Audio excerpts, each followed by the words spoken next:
வணக்கம்.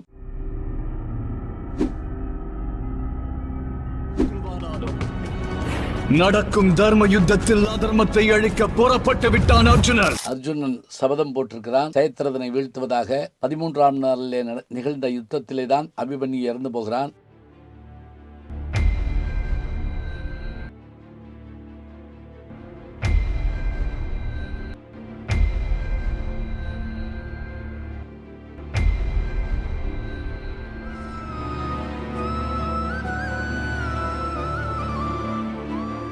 பதினான்காம் நாள் போரில் 18 நாள் யுத்தத்தில் 14ஆம் நாள் போர் மிக கொடூரமான போர். அந்த ஒரு நாள் போரிலே தான் தீப்பந்தத்தை ஏந்தி போரிடுகிறார்கள். அது வரைக்கும் இல்லாத ஒரு செயல்பாடு நடக்கிறது. அப்படி என்ன கொடூரம் நிகழ்ந்தது, அதைத்தான் நாம் காண இருக்கின்றோம்.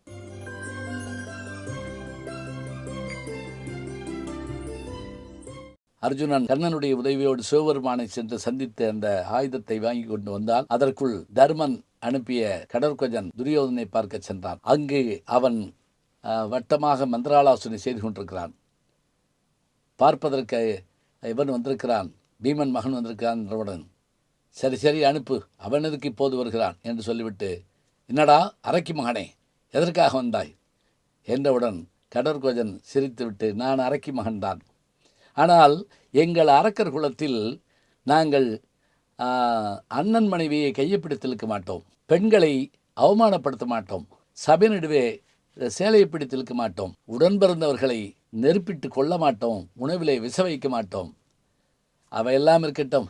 நான் ஏன் வந்தேன் என்றால், நாளை மாலை சூரியன் மறைவிற்குள் என்னுடைய சித்தப்பா அர்ஜுனன் உன்னுடைய மைத்துனனாகிய சைத்ரதனை, அதாவது துச்சலையினுடைய கணவனாகிய சைத்ரதனை வீழ்த்துவதாக சபதம் செய்திருக்கிறான். இதை சொல்லிவிட்டு போகத்தான் வந்தேன். சொல்லிவிட்டு வேகமாக போய்விட்டான். இதை கேட்டவுடன் துரியோதன் திடுக்கிட்டு எழுந்து, ஐயோ என்ன செய்வது என்று பதற, இப்போது எல்லாருமாக சேர்ந்து அதற்கு ஒரு முடிவெடுத்தார்கள். எப்படி? யுத்தம் என்பது 14ஆம் நாள் வேறு எதுவும் இல்லை, சைத்ரதனை காப்பது மட்டும். சைத்ரதன் சொன்னான், நான் இப்போதே போர்க்களத்தை விட்டு ஓடிப்போகிறேன், ஏனென்றால் அவனுடைய அம்புக்கு முன்னால் நான் நிற்க முடியாது. இல்லை, நாங்கள் பாதுகாக்கிறோம், துரோணர் சொன்னார். அதன்படி வியூகம் வகுக்கப்பட்டது. பெரும் பள்ளம் ஒன்றை தோன்றி அந்த பள்ளத்துக்குள்ளே அவனை நிறுத்தி, அவன் முகமே வெளியே தெரியாதபடி வட்டமாக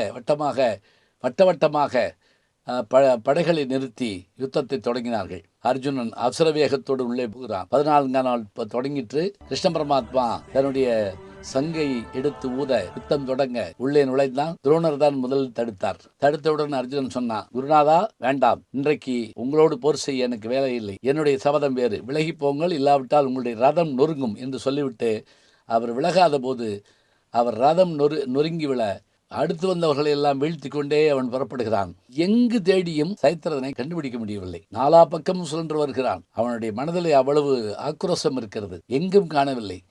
மதியமானது, மாலை நெருங்குகிறது.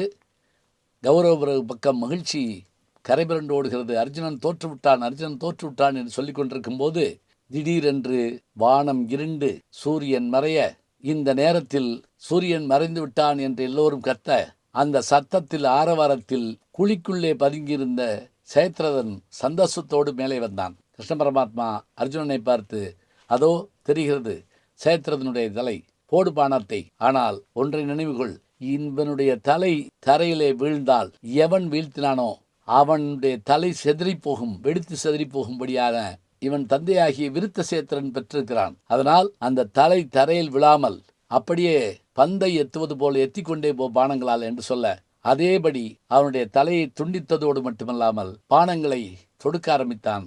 அந்த பானங்களால் அந்த தலை எத்தப்பட்டு அது எங்கே சென்றது என்றால், மாலை நேரமாகிவிட்டது என்று நினைத்து சைத்ரதனுடைய தந்தை நீரிலே இறங்கி சந்தியாவந்தனம் செய்யும் போது அவன் கையை நீர் வைத்திருந்தான். அங்கு வந்து அந்த தலை விழ இவன் உடனே பயந்து போய், பூதானே விழும், தலை விழுந்திருக்கிறதே என்று சொல்லி விட்டவுடன் இவன் தலை விடுத்து தந்தையை மறந்து போனான். அம்பு விட்டவுடன் சைத்ரதன் வீழ்ந்தான். அந்த தலையை கீழே விட்டவுடன் அவனுடைய தந்தையும் வீழ்ந்தான். இப்போது துரியோதனும் மற்றவர்களும் வேறொரு கழகத்தை இழுத்தார்கள். சூரியன் மறைவதற்கு முன்பாகத்தான் நீ வந்து அவனை வீழ்த்துவதாக சொன்னாய், ஆனால் சூரியன் மறைந்து விட்டான், நீ தோற்று விட்டாய், அதர்ம போர் புரிந்தாய். இப்படி சொல்லிக் கொண்டிருக்கும் போது கிருஷ்ண பரமாத்மா எழுந்து, அப்படியெல்லாம் சூரியன் ஒன்று மறையவில்லை என்று சொல்லி தன்னுடைய விரலை உயர்த்தினார்.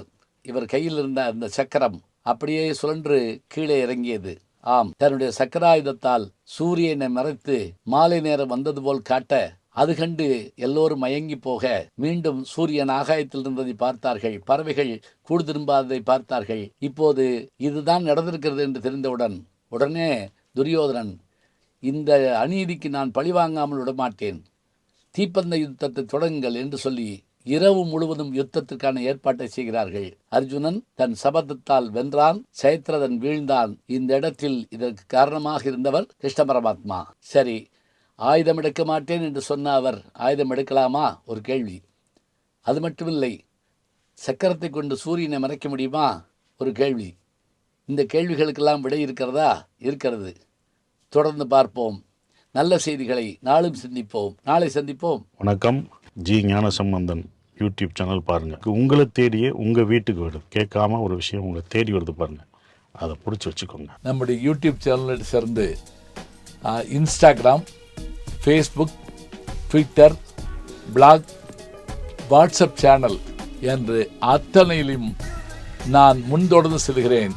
நீங்கள் பின்தொடர்ந்து வாருங்கள்.